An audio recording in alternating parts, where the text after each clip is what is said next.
gatong ito sa Recto, Maynila kagabi.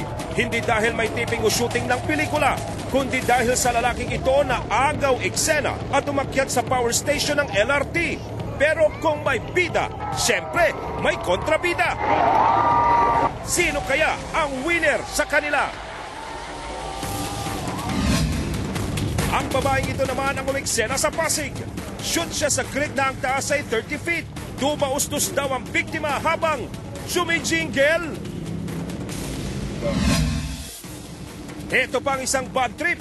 Ang hebigat baboy na si Boris from Australia, sa sobrang taba, di na raw siya makakita. Kaya hatol ni Doc, magjeta. Pero si Boris, sadyang pasaway. Dahil kapag di niya napigilan ng gutom, ref ng kanyang amo, taob. Yan at iba pang maaksyong balita. Umpisa na!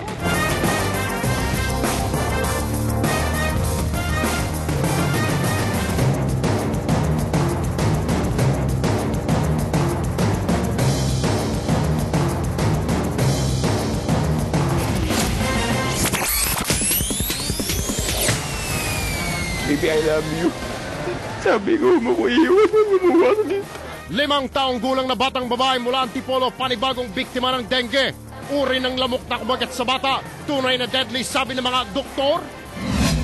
Magulang ng batang namatay sa dengue sa Cainta, todo sisi dahil huli na ng madala ang bata sa ospital. Mga opisyal sa Cainta, nag-house to house na kontra dengue. Isa pang problema sa kalusugan, 75 Pinoy natutodo sa sakit na tuberculosis kada araw. Mga jeepney driver, pinakadelikado raw sa TV. 10 nakikilibing sa Cebu, pinaglalamayan na ngayon matapos tumilapon sa dump truck na ginawang karo.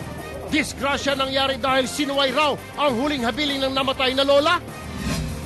Libo-libong nursing graduate, pahirapan daw ang paghanap ng trabaho. Bagsak nila sa mga call center. Sa Aksyon Metro, lalaki agaw eksena matapos umakyat sa power station ng LRT sa Recto. May problema ba o nagtitrip lang?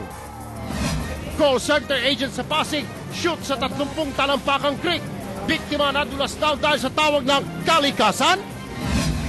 Mga residente ng Barangay Pinyan sa QC, kamot ulo sa maputik na kalsada.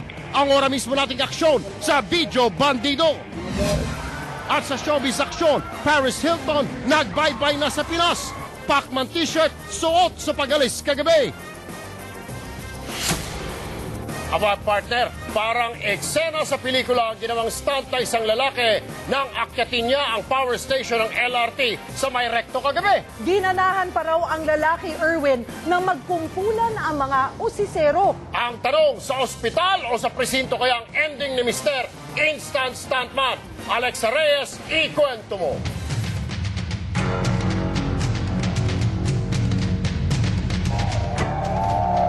Nagmistulang shooting sa isang pelikula ang eksena sa bahaging ito ng Recto, Maynila kagabi. Napasugod kasi ang mga otoridad, pati ang mga ususero ng akyatin ng isang lalaki ang isang power station ng MRT na may 12 talampakan ng taas. Kinilala siyang si Reynante Pinoco. Nakita namin dito yung taong umakyat, ngayon kinukumbinsi namin bumaba, ayaw bumaba. Kaya kami tumawag sa mga pulis para may responde.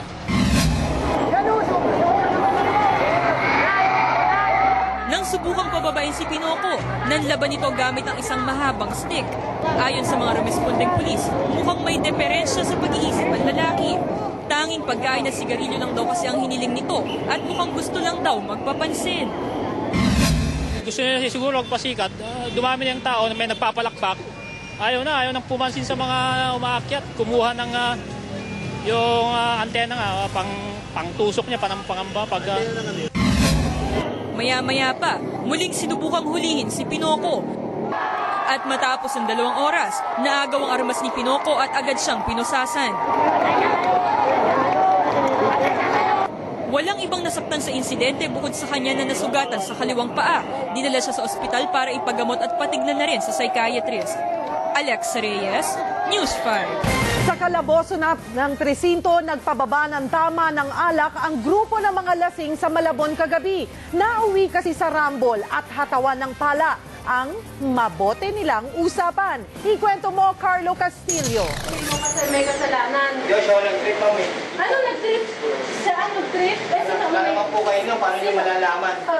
Anay ang sermon ng ginang na ito kay Romel Manyalak sa loob ng presinto ng Malabon. Ang mister naman ng ginang na si Isidro Reyes, sinimplihan ng suntok si Manyalak. Ito raw ang ganti niya sa panghahataw daw sa kanya ni Manyalak ng pala habang nagiinuman sila sa Barangay Concepcion, Malabon kagabi. Kailan lang akong kinursunada hatawin nila ako ng patayin. Buti nakatakbo ko. Buti mabilis lang ako. Kasi ang laking bagay sa akin yung basketball player ako. Pero kung hindi tayo athletic, patay na ako. Depensa naman ng sospek, si Reyes daw ang unang nag-trip. Iinuman po kami sa may garahe namin. Bigla po siyang nanakal. Sinakal niya po yung barkada ko, si Alan. Yung nakakuha yung kasama ko ng pala, kaya ako siya pinagpapalo. Pero tingin ni Isidro, may galit talaga sa kanya ang sospek. Inggit. Sa mga sometimes na hindi namin pagkakaintindihan, nakainom lang, di ba? Kasi pagka nakainom ka, lasing ka na, di ba? Kakasuhan si Manyalak ng attempted murder.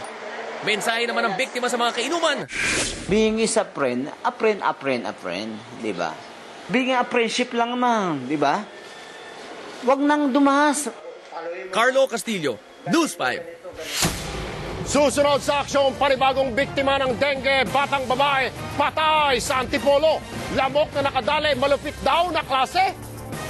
Isa pang problema, 75 Pinoy todas araw-araw dahil sa tuberculosis. Mga super, numero 1 peligroso sa TV. Call center agent, sumot sa malalim na creek sa Pasig habang jumijingle. Kalsada sa Barangay Pinyahan sa QC, di na makita ang semento sa kapal ng putik kahit di umuulan. Ang ora mismong aksyon natin sa Video Bandido. Sa showbiz, mga bigating artista na kasama sa bagong teleseryeng pagbibidahan ni Nora Honor sa TV5, kilalanin natin. At bahay ng mga superhero na OA sa dami at laki sa Las Piñas, pinasyalan ni Makatang Gala.